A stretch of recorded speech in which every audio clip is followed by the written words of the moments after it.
Hi everyone, and welcome to another episode of our Monday Memo.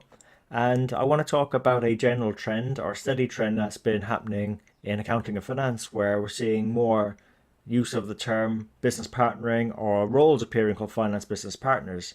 And we're sort of seeing similar moves in other functions like IT and HR.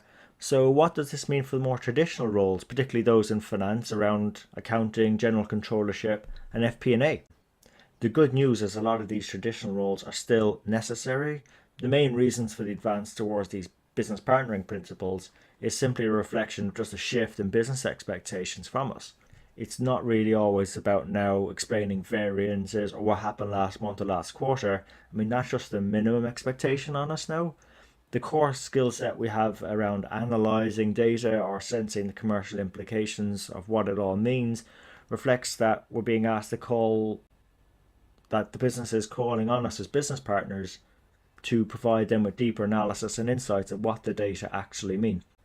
However, the problem with these heightened expectations, as some of you might be experiencing and seeing in your own organizations, is that we as a finance group are starting to lag a bit behind other departments like marketing, sales, and customer facing functions like customer service as well, who are investing in sort of these digital technologies to capture the intangible type data that's being generated around customer satisfaction, partner relationships, the quality of business processes, reputation of brands, employee satisfaction. Notice how none of these data points now are financial. They're actually quite intangible, if anything. So naturally, some of you may be thinking or even asking whether finance will just get simply left behind. As with any shift in expectations, there's always a chance we can get it wrong. Although what I would say from an encouraging perspective that in finance we generally already have and can more easily gain access to a wide and interconnected group of business partners across the enterprise.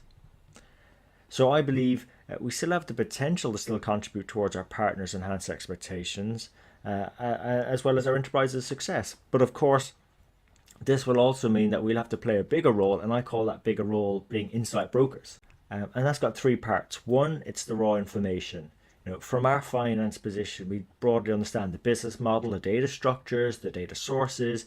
So ideally placed to go hunting down the necessary data for analysis and contribute the required insights then for successful decision making. The second element is analysis and insights.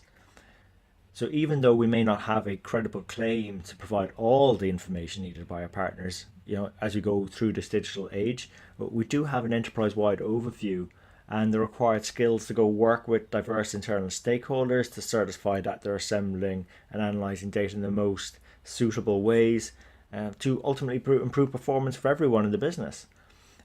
Also, our data orientation and quantitative skills allow us to engage in qualifying new data sources, perhaps, or maybe involve ourselves in translating it into the language of money, into the financials to support the right decisions being made and ultimately build better business models that survive the present but also thrive into the future. And a third element I'd encourage us to look at is benchmarking. As insight brokers, we can liberate these data for application and benefit elsewhere in the business because we can see more broadly across it.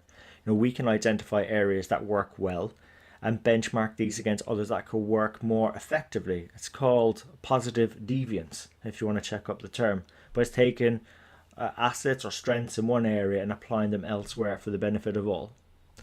So by brokering and facilitating insights between partners, we can contribute our overview, our professional objectivity as part of having collaborative conversations that ultimately safeguard and enhance the quality of data-driven decision making.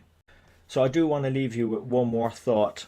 It's an observation from outside our finance profession that today's most competitive and sustainable business models are less based on these physically installed assets, this type of property, plant and equipment.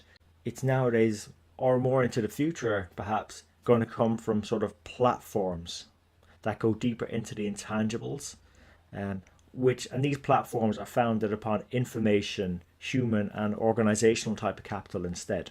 There is an often quoted report from Tomo that estimates 87% of the S&P 500 benchmark's value from 2015 is due to intangibles. That's 87%. That's 70 percentage points growth over the last 40 years. So you have to question, have we as finance really got to act together when moving from explaining the tangibles, what we typically have seen in the balance sheet, the property, plant and equipment, machinery, to the more intangibles, these data points that are being captured on the front lines in interactions with customers.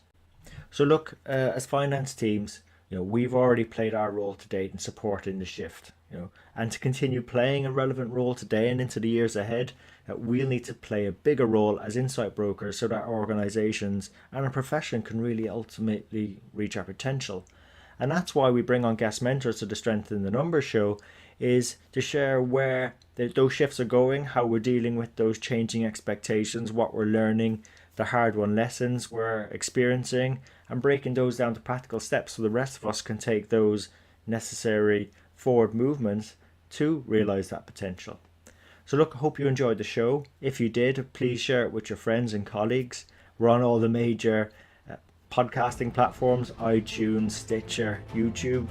And until next time, take care of yourselves, and let's keep on building our strength in the numbers.